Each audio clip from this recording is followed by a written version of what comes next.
केदारनाथ धाम की स्थापना की कथा। सुंदर बर्फीले पहाड़ों और घास के मैदानों से ढकी घाटियों के बीच स्थित केदारनाथ मंदिर न केवल तीर्थयात्रियों बल्कि दुनिया भर के दर्शनीय स्थलों की सूची में है। केदारनाथ धाम उत्तराखंड के 4 प्रमुख तीर्थ स्थलों में से एक है। छोटा चार बांध, गंगोत्री, यमुनोत्री और बद्रीनाथ के साथ साथ भक्त केदारनाथ ज्योतिर्लिंग के भी दर्शन करने आते हैं।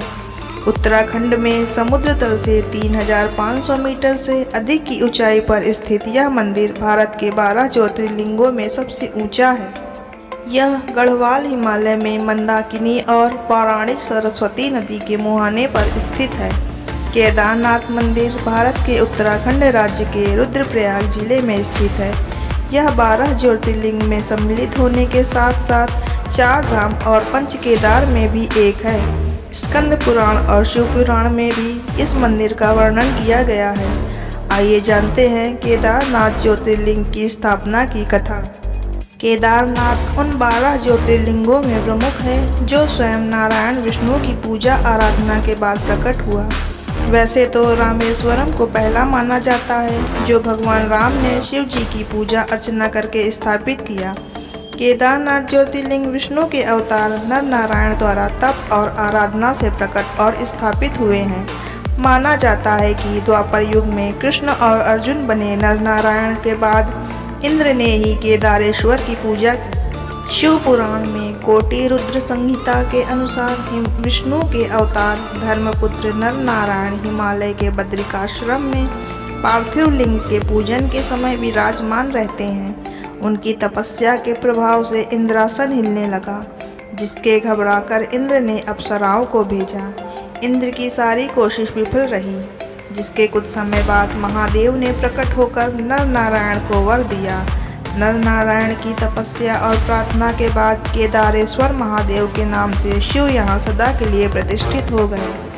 महाभारत की कथा के अनुसार महाभारत के युद्ध में विजयी होने पर पांडव भ्रातृ हत्या के पाप से मुक्ति पाना चाहते थे। इसके लिए वे भगवान शंकर का आशीर्वाद पाना चाहते थे। ऐसा कहा जाता है कि भगवान शिव युद्ध के दौरान पांडवों को उनके छल और पापों के लिए क्षमा करने को तैयार नहीं थे।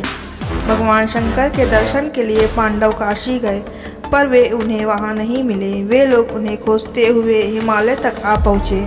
भगवान शंकर पांडवों को दर्शन नहीं देना चाहते थे, इसलिए वे वहां से अंतर्ध्यान होकर केदार में जा बसे।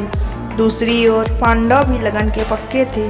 वे उनका पीछा करते करते केदार पहुंच ही गए। भगवान शंकर ने तब तक बैल का रूप धारण कर लिया और वे अन्य पशुओं में जा मिले। पांडवों को संदेह हो गया था, अतः भीम ने अपना विशाल रूप धारण कर 2 पहाड़ों पर पैर फैला दिया। अन्य सब गाय बैल तो निकल गए, पर शंकर जी रूपी बैल पैर के नीचे से जाने को तैयार नहीं हुए। भीम बलपूर्वक इस बैल पर झपटे, लेकिन बैल भूमि में अंतर्ध्यान होने लगा। तब भीम ने बैल की त्रिकोणात्मक पीठ का भाग पकड़ लिया।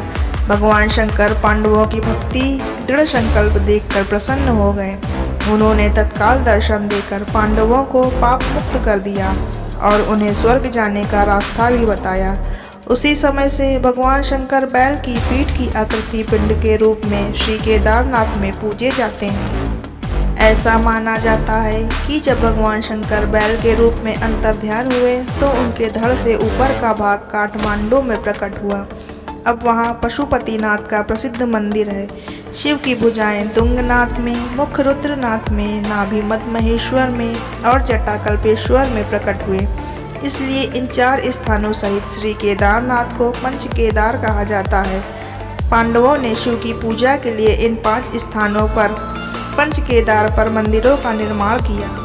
यहाँ शिव जी के भव्य मंदिर बने हुए हैं। कहते हैं कि यहाँ सच्चे मन से दर्शन करने के बाद भक्तों को मोक्ष की प्राप्ति होती है। यही कारण है कि केदारनाथ भक्तों द्वारा इतना प्रसिद्ध और पूजनीय है।